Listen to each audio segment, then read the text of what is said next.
Where my process has kind of evolved to is that it's not so much about the color that I get.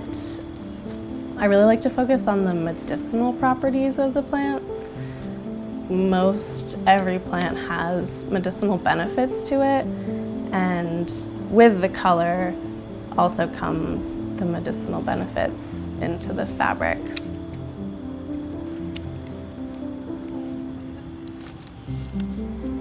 I think once I realized that plants have these healing properties and they also make color, and I thought I had created this huge new discovery, and then I looked it up online, and it's like been around for like thousands of years. Healing with medicinal dyes from plants originated in India and is a branch of Ayurvedic medicine called Ayurvastra, which means like life clothing.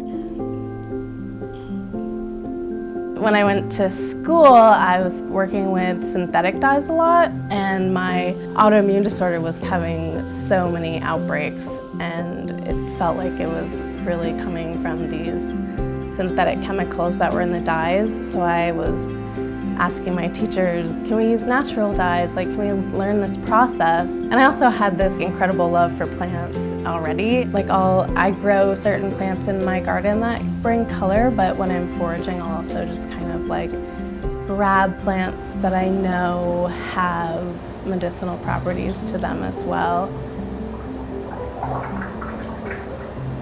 Synthetic dyes can go on natural fibers, but natural dyes can't go on synthetic fibers. I make like 1/4 of the clothes that I sell, and I'll go thrift the other 3/4 and repurpose them. And it also brings the price down. So anybody can have a naturally dyed garment and have it be loved for like a really long time so that it doesn't end up in a landfill. The whole piece of clothing can eventually, once it's done being worn and loved, can go into the compost bin and like go back into the earth, because every part of it is made from something from the earth.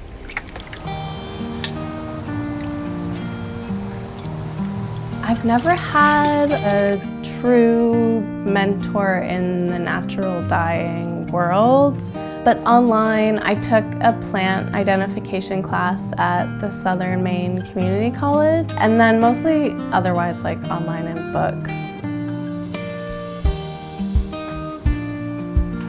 I went to Mecca, I went to the Maine College of Art, and my thesis was all natural dyes and healing garments, and I had like plants also in the pockets of like the garments that I made. So it was very environment healing and also self-body healing.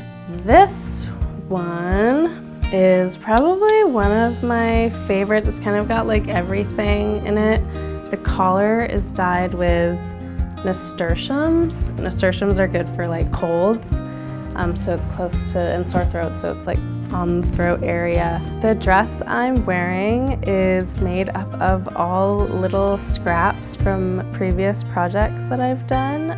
These were the first pants I ever made. Eco printing is probably one of my favorite dyeing processes because you really get a picture of the plant.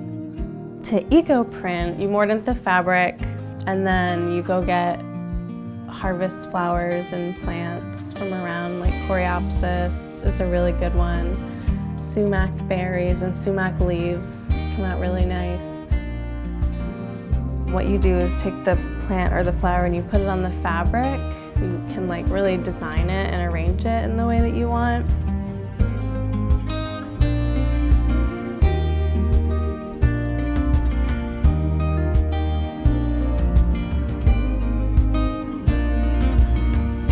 And you roll it up and you steam it for an hour, and then the steam really pulls out the color from the flower, the plant, right onto the fabric, so it makes this really beautiful, strong print.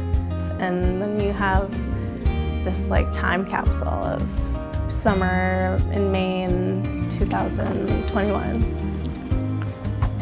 The whole process of having a health issue has actually been a blessing to lead me to this life of being able to create with natural dyes. Finding that as a healing alternative has just been like a hidden gem.